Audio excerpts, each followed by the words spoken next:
Niku jenenge kurang temuwo pikiran sampeyan niku, Man. Sing kaya ngapa sampeyan niku Pak cilik kula, ibu kula menika Mbak Yu sampeyan. Yen bisa sampeyan kula kandhani, yen sekirane kula kandhani sampeyan niku boten gelem, nggih pun monggo sak karep sampeyan. Kula boten ajeng gondheli, Man. Inggih nggih. Kula ngaturaken penuwun bilih anak Prabu tasih kepareng kula suwitani. Nggih.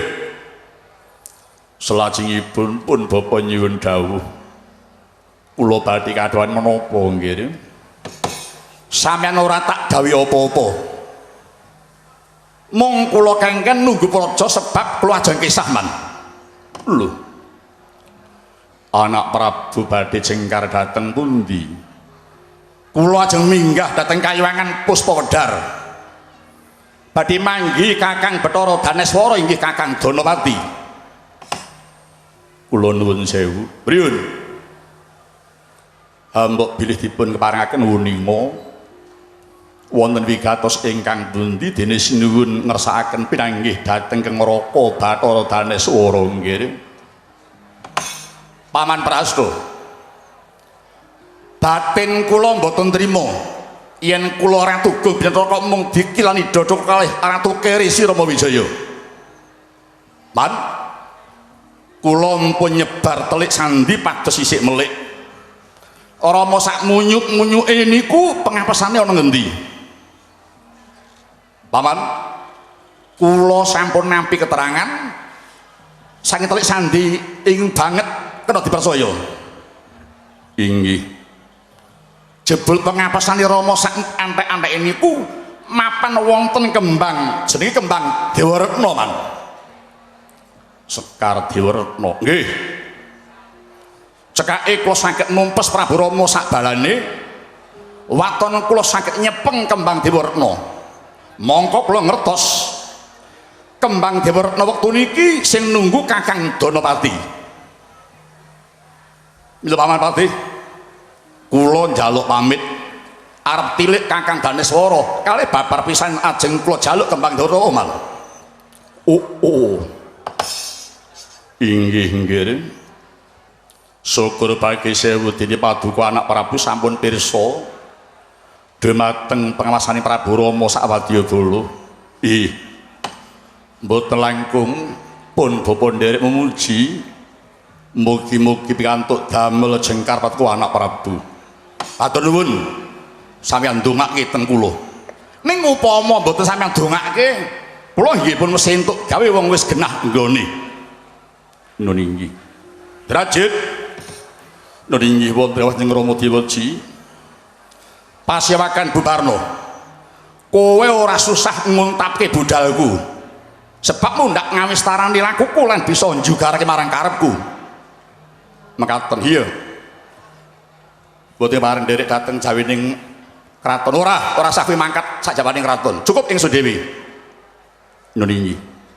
Sing baku para wadyabala aja lali njaga parang keselamatan ing kraton Ngalengka. Nokno nun inggih. Ingsun pundhut aja nganti balaning Rama bisa nyedak kraton Ngalengka, Jit. Iya Rama ngestakaken dawuh. Kang putra nyuwun pangestu mugi-mugi mboten alisir lampah kula Kanjeng Rama. Mongso pundhut.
Kundur hang katon tindak nyolengkeh-lengkeh lir singa lupa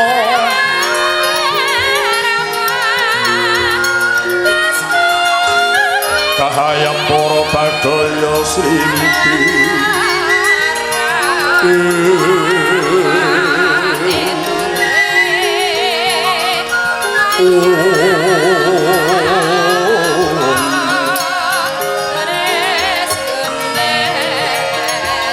samyangang pelupa cara nata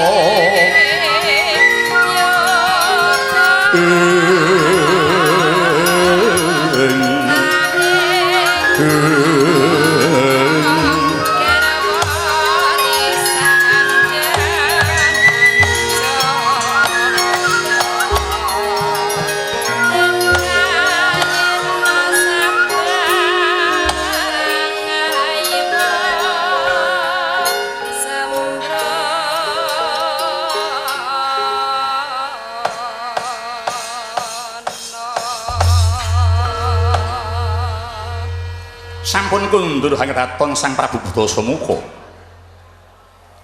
nalika semana datan kendel wonten ing ngajenging kori para sedya laju kundur ing Datulaya sinigek ing mangke datan kadi prameswari ngalengka sampun dangu danya hangrangu kunduripun ingkang raka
Madyaning Cempuri ana pendhapa winangun joglo Trajurukma kanan kiring ginapit gedhong kuning klawan bangsal Maduretna lah menika ingkang awasta kedaton kilen kraton Ngalengka nenggih sramaning putri garwaning Sang Rahwana Raja sanadyan kathah bangsal jroning Cempuri kadosta bangsal Mandalasana bangsal Ngindrakila bangsal Mandrakini gedhong Srikantong tuwun gedhong Gandakusuma parandene hamu kedaton kilen ingkang ketikal manjila labet kathahing pepasren dumadi saking pepetetan ingkang pinanta panta sarwasari pateng bernginging swaraning bermara kang isep marang sarining sekar prasasat wasupri pitri kang hamuji marang Kang Maha Suci sak ngandhaping wit Nagasari ana titahing Pangeran Mijil Wanodya nenggih menika Sang Narpadayinta Prameswari Ngalengka putri saking kayuwangan Kaendran putra Bathara Indra sesilih Dewi Tari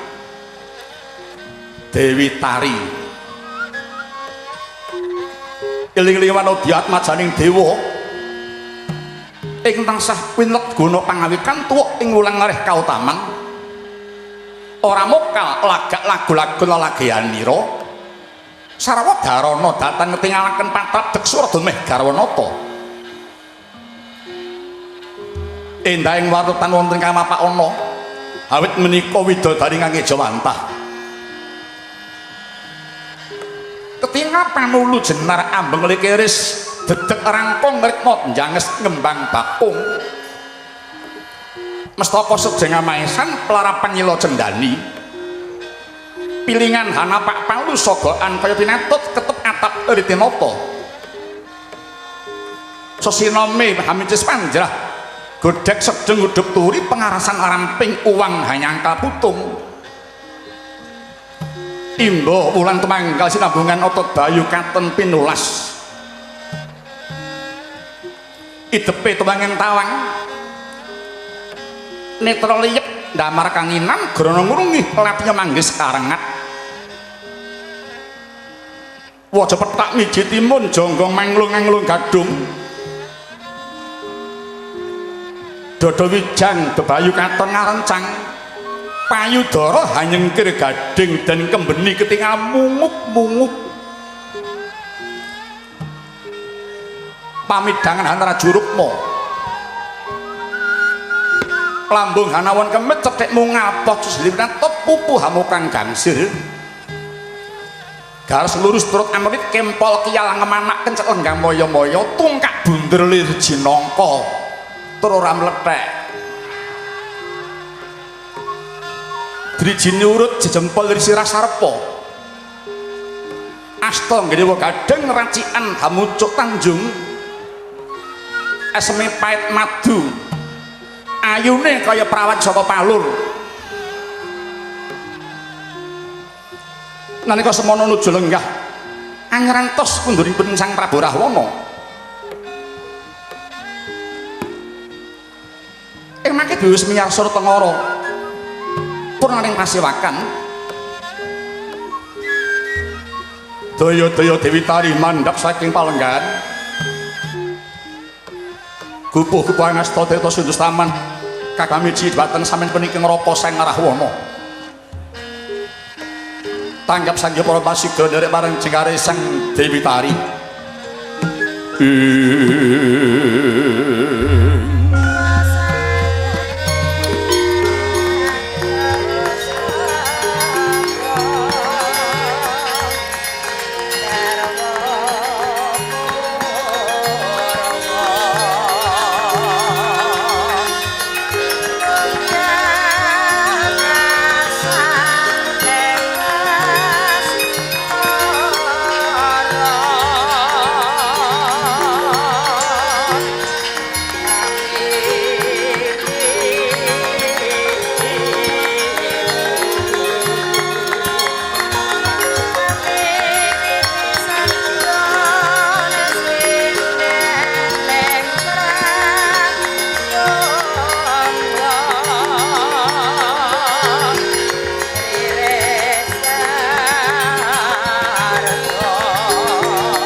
mangun kung kanduhan imang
Sopo pramahni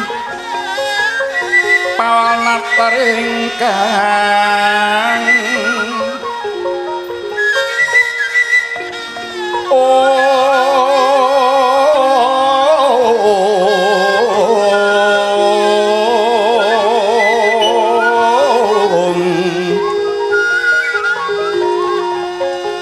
Rak mutiara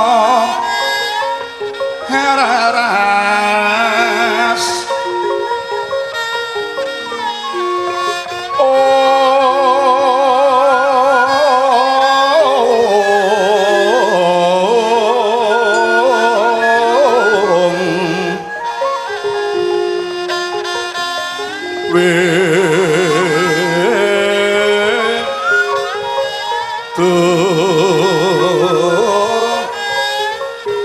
yang ngarani lobro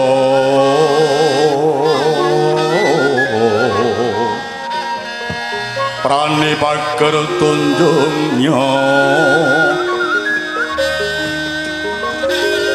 mahinten lumeng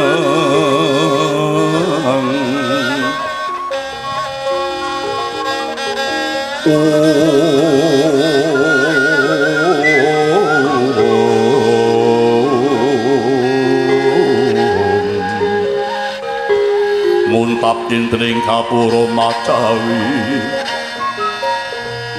wang surya katon ujwala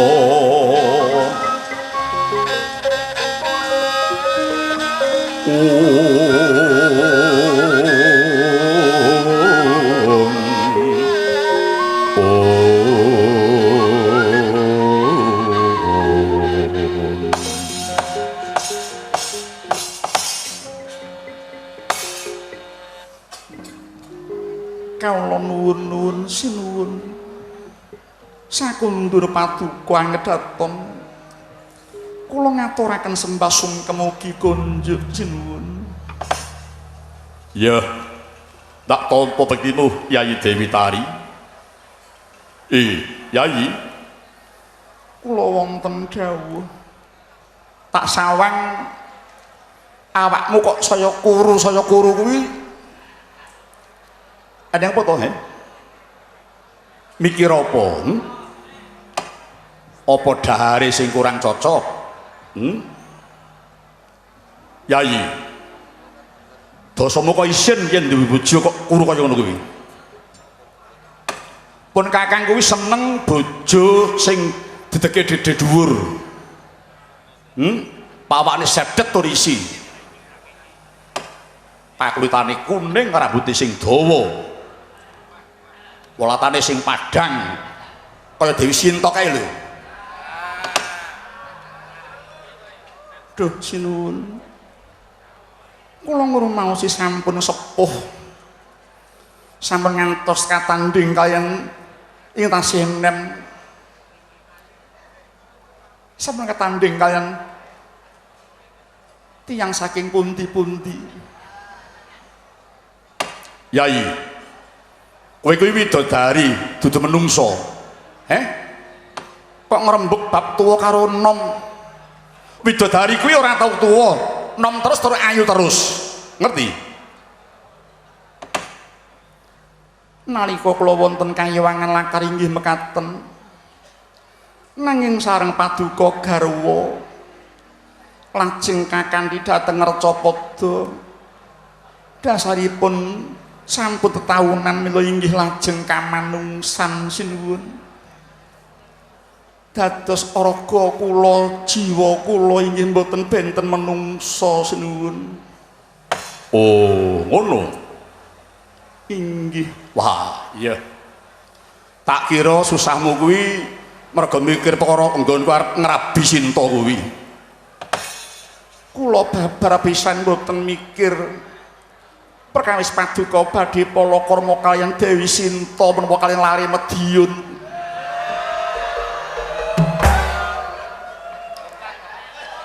Karana kula sampun dados watak paduka remen palakrama. Menawi ngimutaken boten burung malah ndadosaken duka paduka sinuwun. Ing mangka kula sanget boten remen menawi tiyang bebrayan kok namung tukaran kemawon. Mangke mindak nebihaken kanugrahan. Tuwin swasana dalem hawanipun dados pungsang.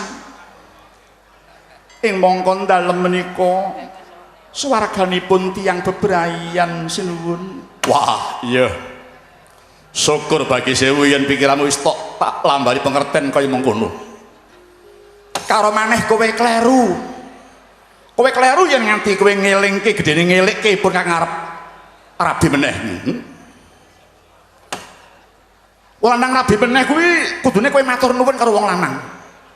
Jalaran sing wedok digolekke kanca ngladeni. Lho, mudeng.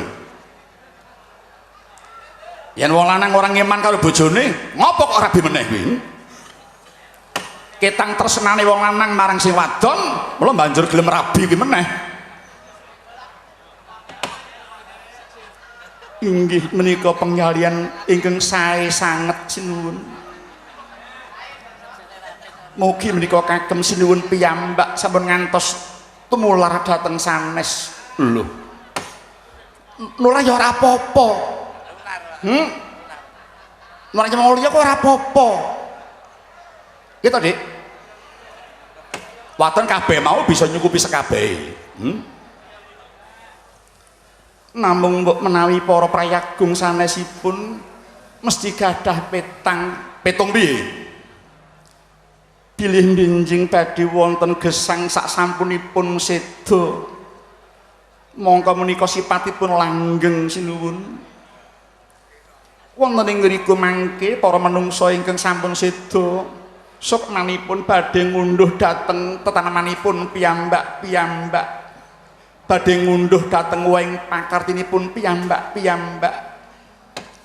Mila para prayagung kula sami ajrih badhe tumindak kados paduka sinuwun. Lajeng sami nekonaken ngibadahipun sae dumateng sinten kemawon. Sami budidaya sampun ngantos tindak tandukipun damel sakit manahing tiyang sanes sinuwun. Lho. Tari. Kowe iki bojoku lho. Dudu guruku. Lah kok malah mejang kaya dalang nuturi kaya kiai nyang wong lanang piye? Apa pinter kowe tinimbang aku? Iya. Pinter kowe ora bakal kowe dadi bojoku. Ngandani yen bakal ono urip sawise mati wis pati langgeng gombal apa piye? Lah wong kowe durung tau mudhar kok dadak gambleh lambemu ya. Bojo kaya ngono iki ora patut dijajaki. Tinggal pinggir iki.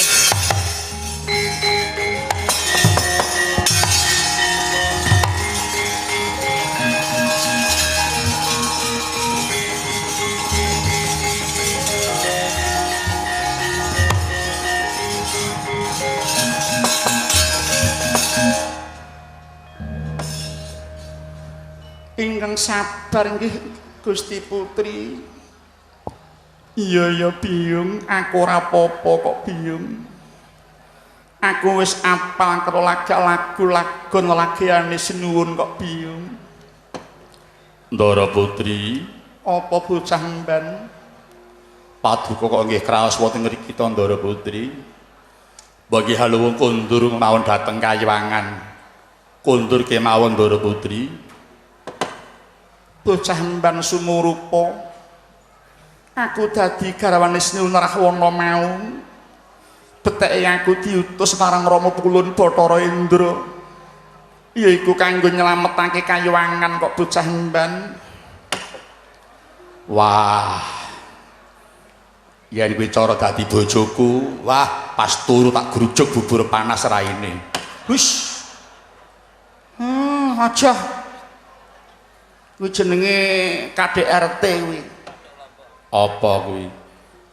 Kekerasan dalam rumah tangga tidak boleh. Serasa gagas KDRT. Sing penting nyelametake awak yo.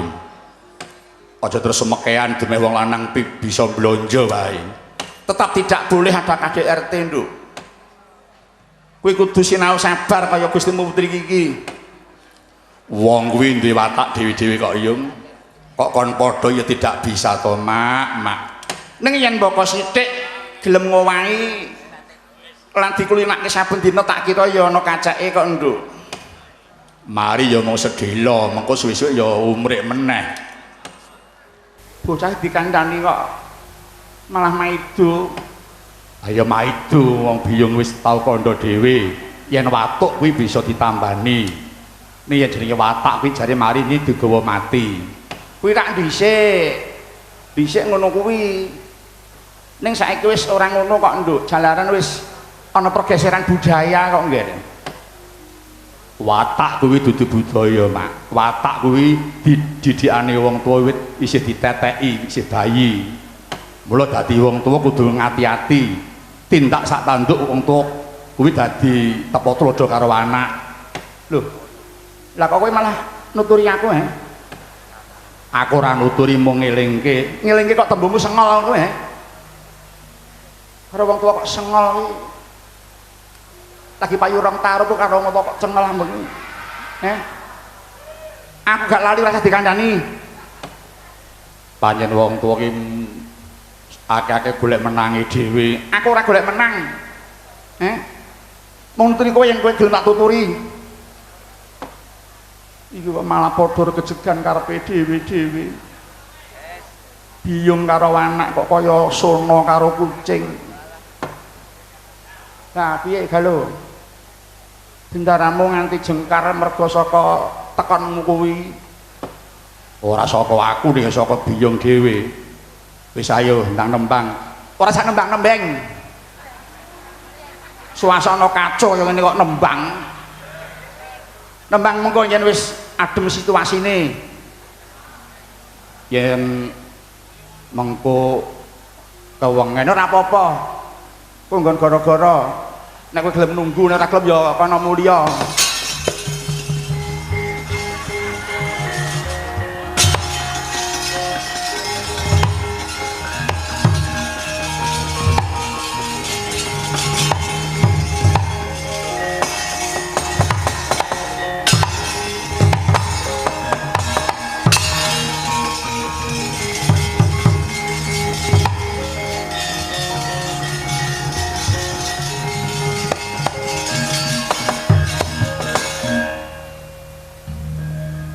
Miat langening kalangiwan aglar pandabuncara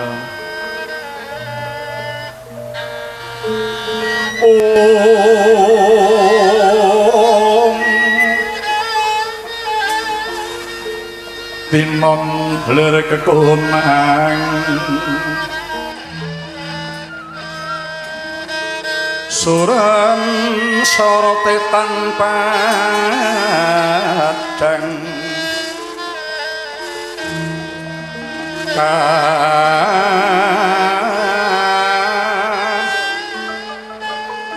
soro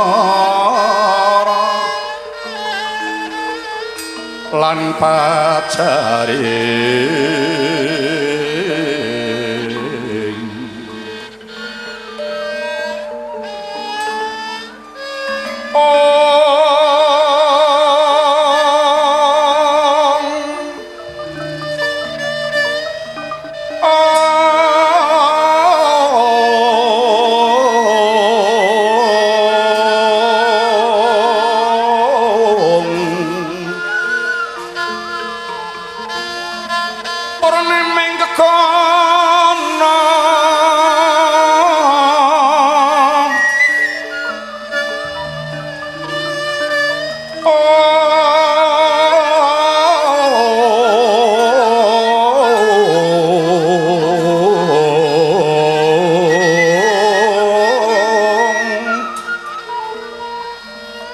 dasare mangsa katiga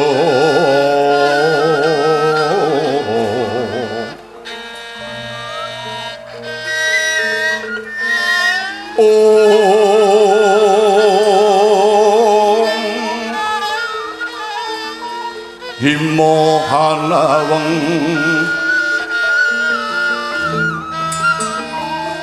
ing ujung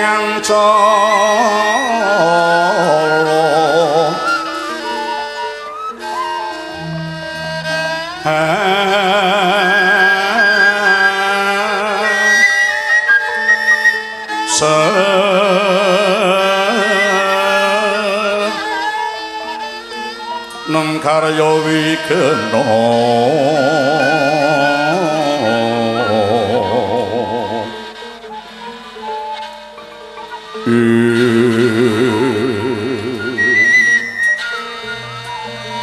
liwah sining wana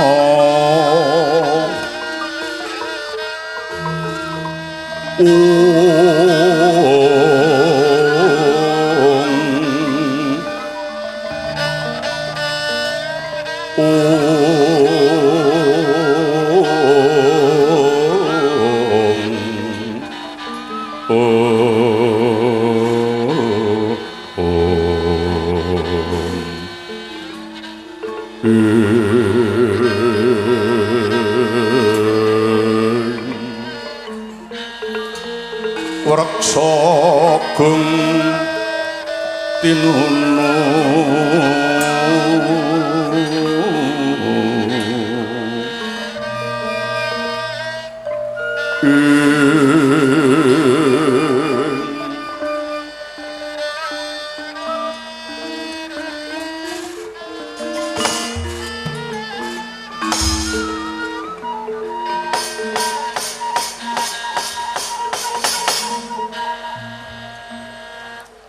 nalika semana Prabu Rahwana wis datan melu marang aturipun Dewi Tari kepara duka dumateng ingkang garwa lebetatan keperanan marang Sang Dewi Denya atur pemut marang Sang Prabu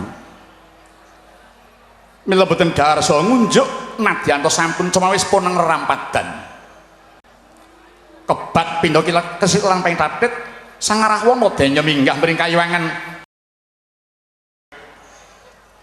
ing mangke datang kadhe ingkang lenggah ing kayuwangan Puspawedhar aniki Bathara Daneswara dewa ingkang sampun kaloka tansah tukul welase marang sesami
Pedhut lamat ketingal rucat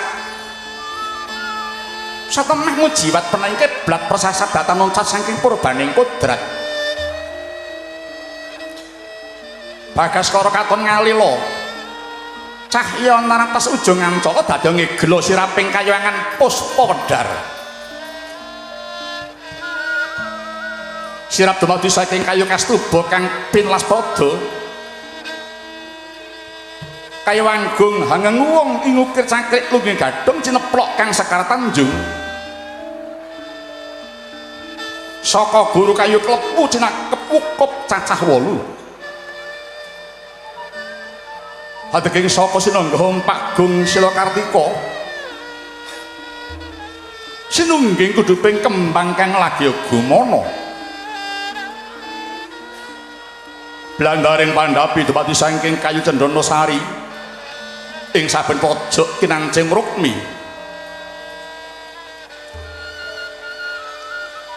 jarambah jejubinan silakaca sinungging cakrik buron wana ana sesotya mbani kencana awangun sekar Padma Wicitra duh menika tilasi Narendra Lokapala nenggih sarga Prabu Danapati sedane katarimah kelawan ingkang ngamur beng gesang Sukmanira Sinugara minangka jangkeping dewa piniji dening Bathara Guru lenggah ing kayuwangan Puspawedhar wisik Bathara Daneswara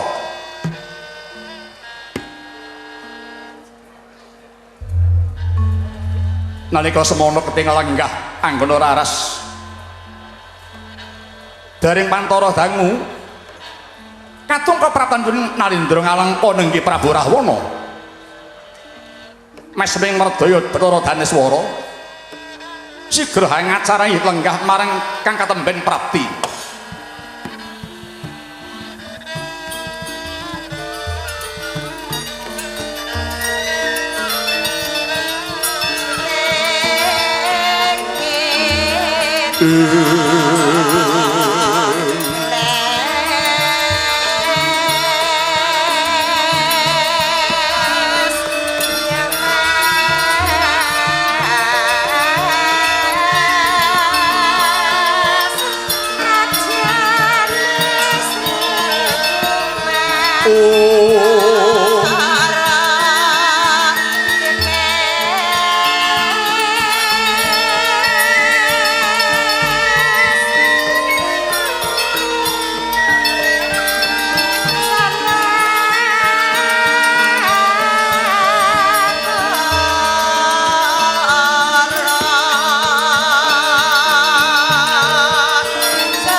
Urming mulat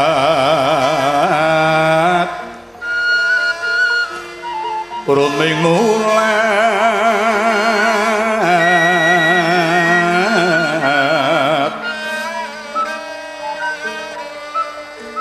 Urming mulat Surabsari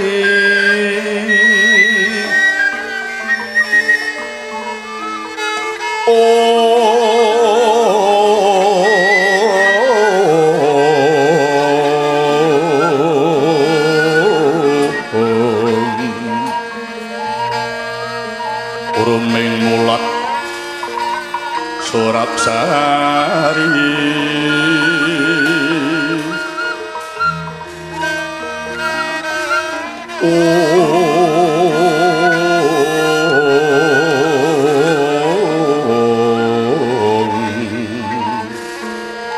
Sari Sari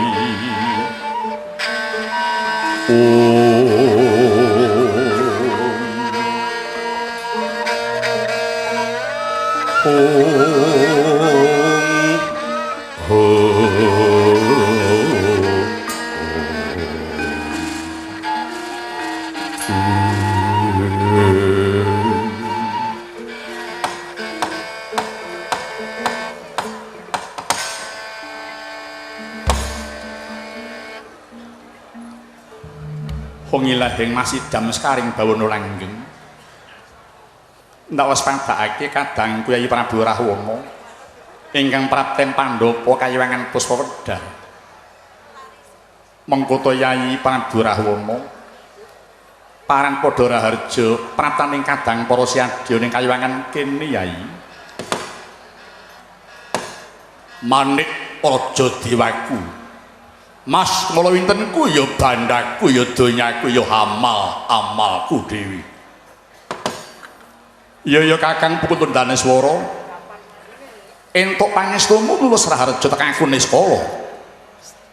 Ora liwat taklimku wae muga katur marang Kakang Pukul Daneswara. Ya Yai Prabu. Ulun tampa kang lega tiasing pun Kakang Yai. Wis lenggah satata daya-daya pun Kakang mundhut keterangan ana wigati apa dene Yai Prabu kantos mung pengawak bajra rawuh marang patengganing pun Kakang Yai ya Kakang Bukulun pratap wening kayiwangan kene sepisan aku mertuwi marang Kakang Pukul Daneswara wah kaya ngapa bungaing atiku dene sak matimu kowe didapuk dadi dewa ning kayiwangan Puspawedah kene. Mongko aku ngerti ora saben sukma bisa dadi dewa kaya Kakang Pukul niki. Iya Yai. Antuk pangestu mulan pamujimu ora nyono dene pun Kakang Dewi Suda dene Pukul Bathara Guru dadi dewa Yai. Kakang kepriye? Piye rasane dadi dewa kuwi piye? Penak apa ora?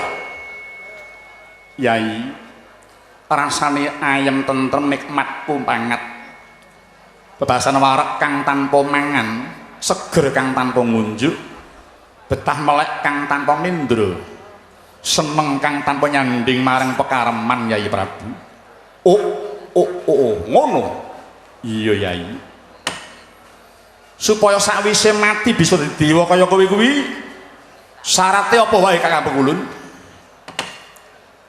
Duh Yai Prabu sukma mau dadi dewa apa ora iku mung gemantung tandurane jaman urip ing Madyapada kok Yai. Yen tandurane becik besok nganti tepak ing pati bakal ya ngunduh marang kebecikan. Yen nanduri rawe aja jagake bakal ngunduh duren Yai Prabu. Oh, ngono. Yai Prabu iya. Yen ngono upama aku kepengin dadi dewa ya bisa Kakang. Duh, Yai Prabu syukur bagi sewu. Dene siadi darbe niat kepengin dadi dewa. Tegese ana niat tumindak becik saka atimu Yai. Lah apa selawasku urip tumindakku kurang becik? Apa kurang becik?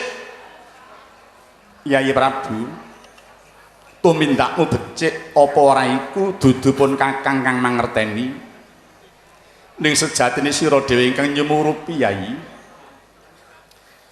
yen ora silak batin ning sak temene saben menungso kuwi krasa yen tumindake mau ala apa becik bener apa luput ya mung kala mangsane ana pancen wis ngerti yen tumindake mau ora bener nanging gandeng kasurung dening ursaning nafsu kepengin ndarbeni lah tumindak kang ora bener mau paripaksa ditindakake kuwi ya ana Yai Prabu ning nek cara Rahwana mbuh kuwi tumindak bener apa luput yen duwe gegayuhan ya aja mandhek menawa durung kesempatan gegayuhan kok Kakang nanging mendah kaya ngapa luhuring asmane yen gegayuhan mau bisa kelakon kanthi ora nerak marang piwulanging agama suci Yai.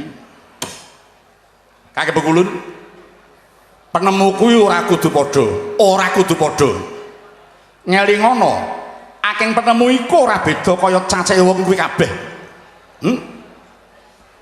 Lan maneh kudu diakoni yen bedaning penemu mau mujudake kanugrahan saka pangeran lho Kakang. Bener di waton bedaning penemu mau aja nganti ngrusak marang katentremaning bebrayan Yai Prabu diarani ngrusak apa ora kuwi mung gumantung oleh nyawang saka sisih ngendi Karo maneh aku ora dadi dewa ya ora pathek kok kae, ora patheken. Wong dewa ki ya dudu sing nyipta jagat. Dewa ki ya mung titah ora beda menungso. Aku ben wis tau ngalahke dewa. Tegese isih ampuh rahwana timbang dewane mau Kakang. Yai Prabu, wong urip iku diwenangake budidaya kok Yai. Ning aja lali ya Di, nalika bayi lair ana donya iku nggon bathuk wis ditulis tumrap nasibe dhewe-dhewe. Bisane maca tulis kang ana bathuk mau ya kanthi budidaya kuwi. Piye wae oleh budidaya yaiku surasaning tulis kang mapan ing bathuk mau Yai Prabu. Yen ngono aku nggawa sinta nyang Alengka kuwi ya klebu nindakake tulisan nasib kuwi ana bathuk mau Kakang. Kang mok tindakake mau klebu nggon tulisan ing bathuk mau apa ora iku ukurane nganggo piwulanging agama kang tok rasuk ya Yai. Apa agamamu wis benerke yen kowe ngrusuhi bojone wong kuwi? Yen agamamu ora benerake tegese tulis kang ana bathuk sing tok gawa wiwit lair mau wis ketutupan marang gedhening hawa nafsumu Yai. Lah nek menungso ora duwe nafsu kuwi jadi dudu menungso, kuwi malah malaikat kuwi Kakang. Ning kosok barine Yai, yen menungso mung gedhekke nafsune wae, kuwi dudu menungso, kuwi kewan Yai Prabu. Mulane menungso aja mung nengemke marang nafsu, ning ya nggunakno marang akale mau. Menungso ku titah ing luhur dhewe lho Yai Prabu, titah kang luhur dhewe. Buktine kejaba dening Gusti diparingi nafsu, uga diparingi akal Yai Prabu. Kowe ngarani aku sing tak gunake mung nafsuku kuwi rak saka kaca mripatmu dhewe. Ya to? Monggo wiwit aku dadi ratu kuwi sing tak gunake ya nganggo akalku. Ora mung nafsu.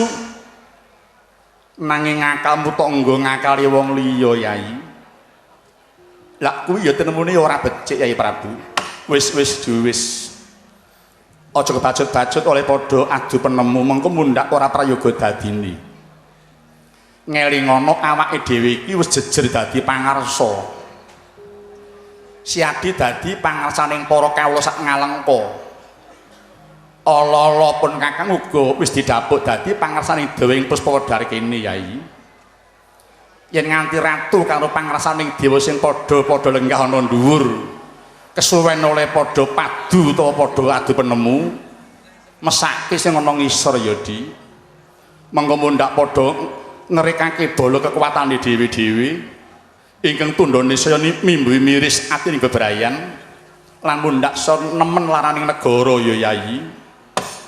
Ora apa-apa Kang, ora apa-apa. Beda penemu ki ora apa-apa. Aja dianggap sulaya. Pancen ora apa-apa kok Yai, nanging kawulamu durung lumrah nampa kahanan kaya sing tok karepake. Para kawula wektu iki tatarane lagi padha sinau beda penemu kok Yai. Wah. Yo Kakang Prabu. Yen dina dawa rembug sing rada krasa panas mau, wah mengko mundak malah bingung marang para kawula.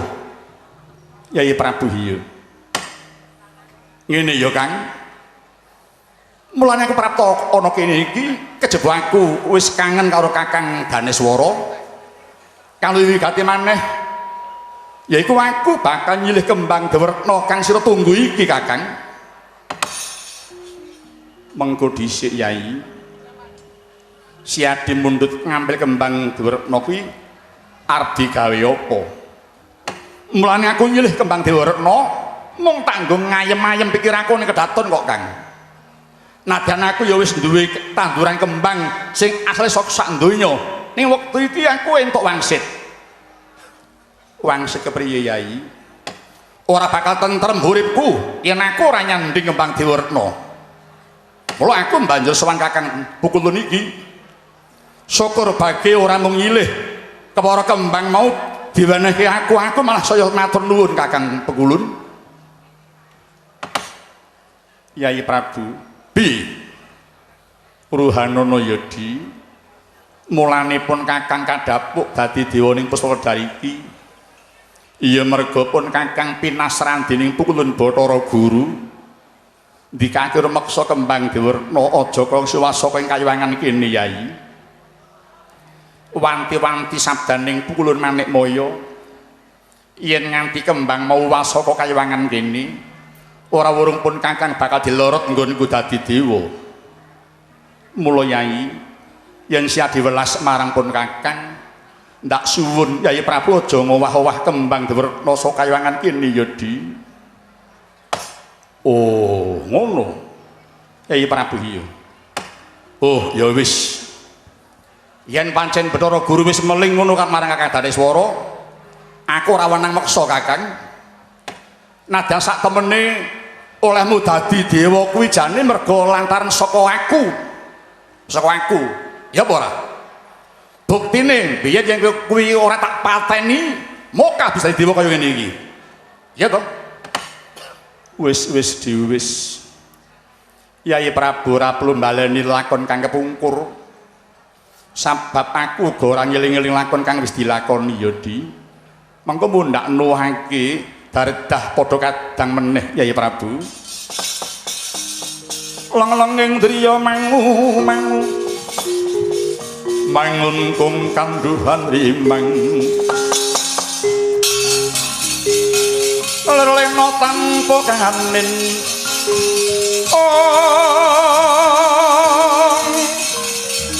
yen tangtu samangku sang tiyah utama mangkono sanada muda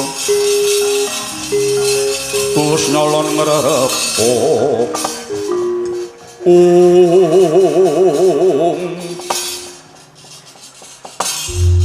ngene wae Kang kanggo nambani pikirku supaya orang nglambrang aku tak kepengin weruh kembang Dewarna kuwi wujude kaya ngopo lan maneh aku mambu gandane sok cedhak wae aku wis trima kok Kang wis trima idepku mung kepengin mbuktekake wasting dewa mau bener apa ora Yai kepriye yen mung kepengin pirsa lan bakal nggondo wae pun Kakang ora kabotan waton ora oncat saka kayuwangan kene Yai ora tak gawa mulih kok mundak dipocok lebet ditewu Kang sabda Pandhita Ratu ora kena wala-wali ya Di ora apa menungso ki selawase arep goroh terus ora ya ora to mergo nek kowe dilorot olehmu dadi dewa wah aku ya melu isin Kang aku melu isin syukur bagi sewu yen sia dikepareng reksa marang asmaning pun Kakang Yai Prabu margake tumuli tuduhna ing ngendi paman kembang dewa mau yen aku wis mambulan wis bisa nyampikirku tumuli aku bali marang ngalengka Kakang mara ayo Yai Prabu ulun kanthi manjing jroning taman papaning kembang Dewarna Yai Prabu Rahwana nyiwat halangan ning kalang nyiwana klara pandamun carang dina kekoneng surem sorot tetan padang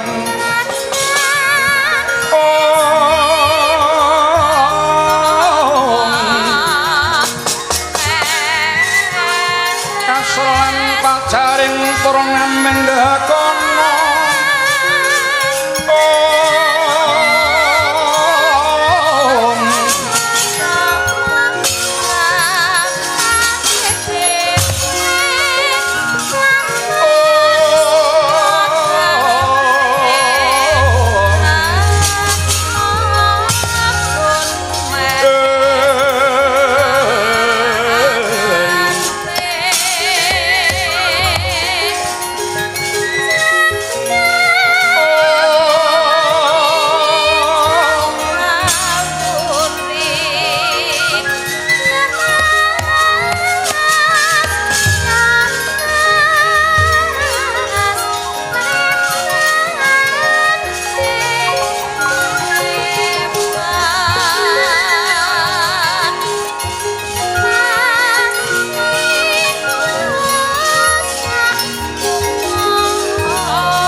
sedulur rapoteng sun mlingang ngolati puspita medemendah kang warni mitering taman hanon kang sekara waras iki